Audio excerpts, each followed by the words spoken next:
Hey guys, in this month's Disney Rewind, we're going to be talking about The Rescuers Down Under, released back in 1990.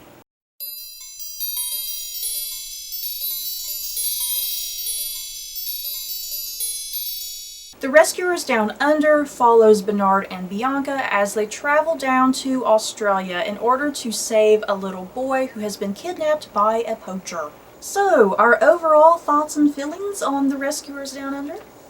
This was certainly a step up from the original Rescuers movie. Oh my god, yes. Just the whole plot was more Compelling? interesting. Compelling? And you know, more holding my attention. Something we mentioned before about the original Rescuers was that the music seemed off.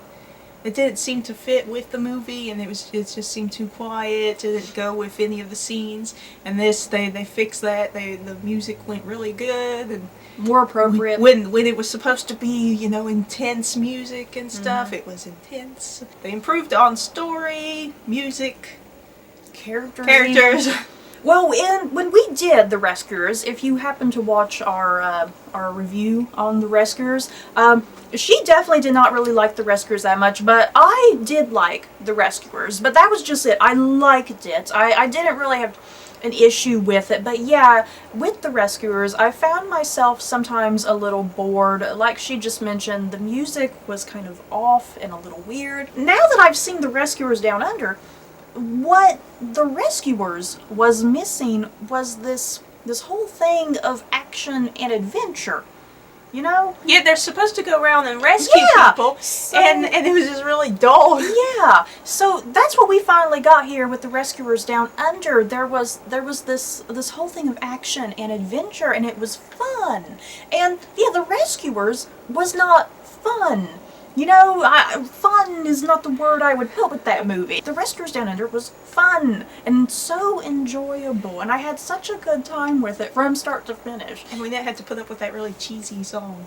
Cheesy song. Oh, there was a really no, not the Rescuers song. Remember, there was like some other random somebody singing. There was a woman the lady later on, and it was really that made it like more sleepy. Yeah, so thankfully there wasn't none of that mess.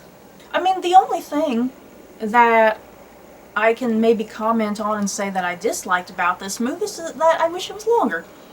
I mean, that's all I really have to say, you know, as far as the complaint goes. I wish it was a little longer, because I was just having too much fun.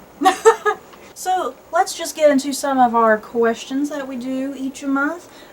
Favorite character? I'm going to hear what you say first, because I'm a little torn.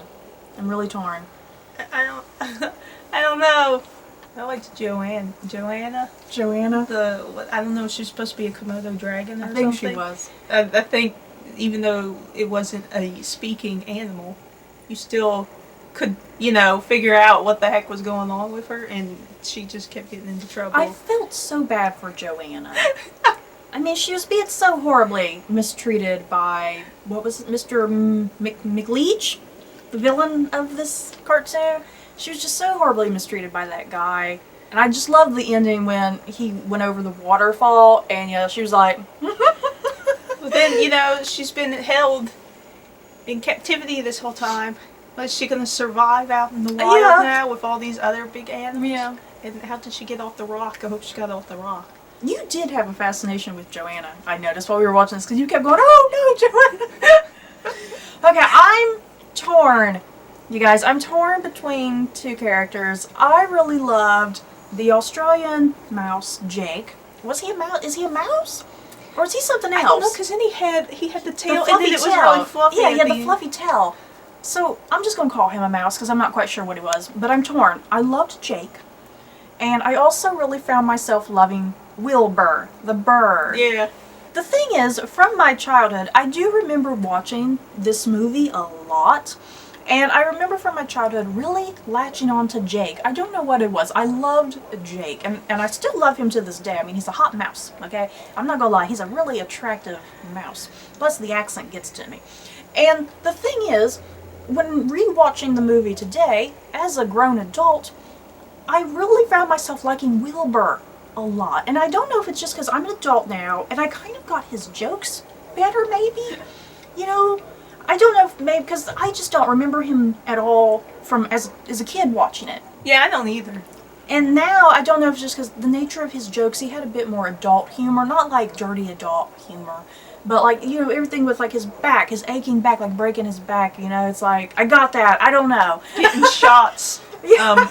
to his butt. Yeah, just something about the nature of his humor. I really loved Wilbur and what he was agonizing over.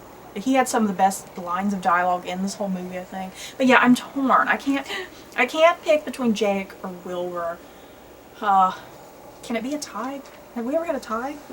I'm just gonna go Jake and Wilbur as my favorite characters. I love them too much.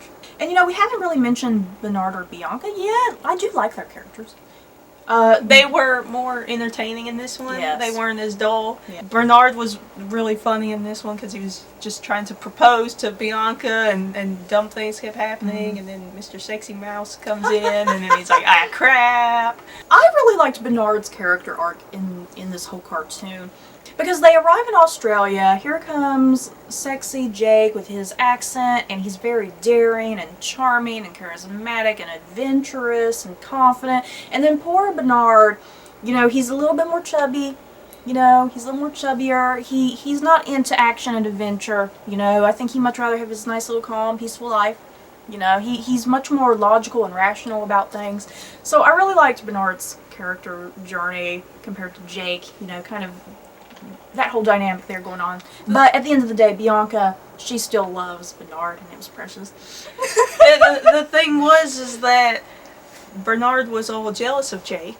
And he had no reason to be jealous. And Bianca never, you know, Bianca never showed any sort Interest. of affection, or interest towards Jake. Yeah. I mean, she would sit there and say to Bernard, oh, well, you know, he's got this and he'll take care of that. But never was she all like, ooh, he's so dreamy or nothing like that. So he got jealous, but he had no need to. Yeah. But yeah, like you mentioned a while ago, Bernard and Bianca, definitely a major improvement from the first cartoon. My God, everything about this movie was just a huge improvement, including those two. As far as some other characters go, I really loved all the characters that were captured by McLeach. Yeah. I really loved all of them. It's like, I could watch a whole movie with all them. I like the bird, the eagle. The eagle, oh, our eagle It's was pretty. cute. So we can skip best song, because there was no songs in There here. wasn't even no rescuers Society. society. They didn't even sing the song. Rescue Aid Society song, which I was expecting them to do, but they didn't. But once again, just reiterating this, the music was definitely a major improvement from the first movie, because now they had music that was matching the tone, I feel like. You know, having this action adventure music playing in the background, which was so much better to listen to. Favorite scene? I'm gonna go with when I don't know what the heck he was, a little frilled lizard thing. Yeah, lizard, whatever those lizards are called. When he escaped from the cell that he was in. You stole my scene. I was gonna pick the same scene too.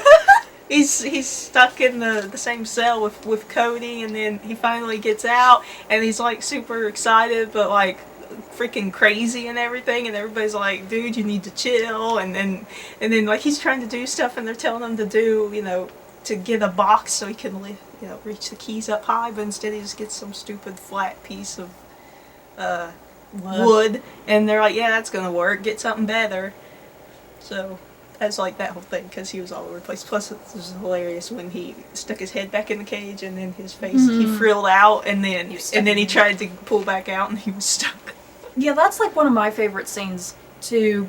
I like the humor there, and there was that sense of urgency, like, oh God, you gotta get out of there, you guys, or you're gonna get poached. Oh God, that was a horrible scene, because previous to that scene, you had this koala bear who he was so pessimistic, it wasn't even funny. Because all these poor animals were like, oh, we're never going to get out of here. And then this koala's like, oh, you'll get out of here. You know how you'll get out of here? He turns to the kangaroo and goes, you're going to be turned into a wallet.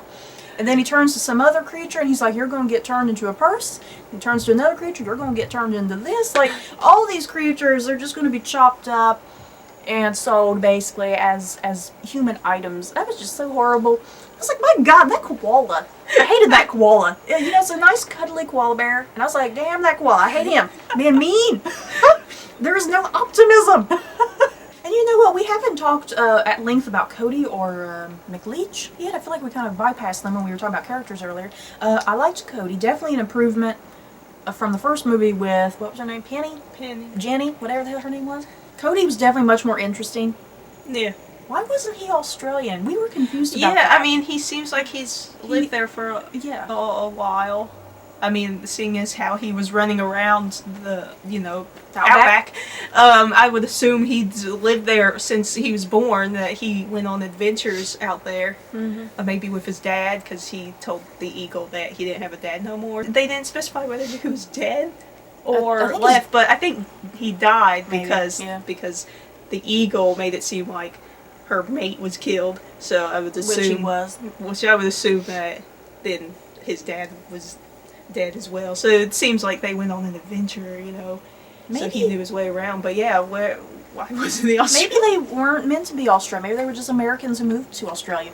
That's the only thing I can come up And they were like living with no other Australian people. Yeah, where were they were out in the middle of nowhere.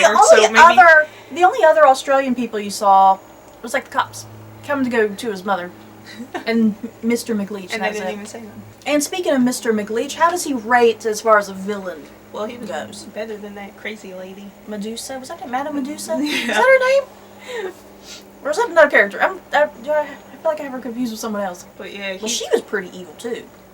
Yeah. He was just as evil, I think. But she wasn't gonna kill Penny. Yeah, that's true. She just wanted to use her. Yeah, she just wanted to use her, and then she's gonna toss her away.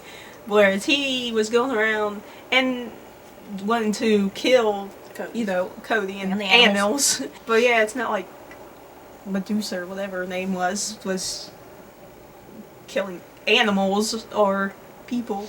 He just wanted her diamond. He definitely died a tragic villain death. Going down a waterfall. That was a big waterfall, so I'm assuming he died. He had to have got crushed at the bottom. He had to hit some rocks, something, drown. I'm kind of hoping he got ate by some crocodiles. Yeah. So, in conclusion, how would you rate The Rescuers Down Under on a scale of 1 to 10 Mickey ears? What did we give Rescuers? I don't remember. Did we give like a 6 or a 7? Something like that. Something like that, I can't remember. Maybe it was an 8. A 6. No, I don't think we gave it an 8. I don't know. I think I'm stuck. Maybe an 8 for Rescuers. You probably want to give it a 9, don't you? A 9 for Jake. It's like part of me wants to give it a 9. Yeah, I'm kind of torn between an 8 and a 9. Maybe like an 8.5 Mickey ear. We definitely need to do like a top 10 of sexy Disney men, just so I can put Jake on the list. Are we going to have 2 categories though? One for humans and one for animals? No, because Robin Hood's going to go on that list too. But yeah, we both loved this movie. Such a mega huge improvement on the first movie. So good. Now I wish there was like a third movie. Maybe they'll make a third movie. Be like a new... Yeah, they're doing all this revival, Disney revival crap. Yeah, Disney Maybe they'll revive the Rescuers. Yeah.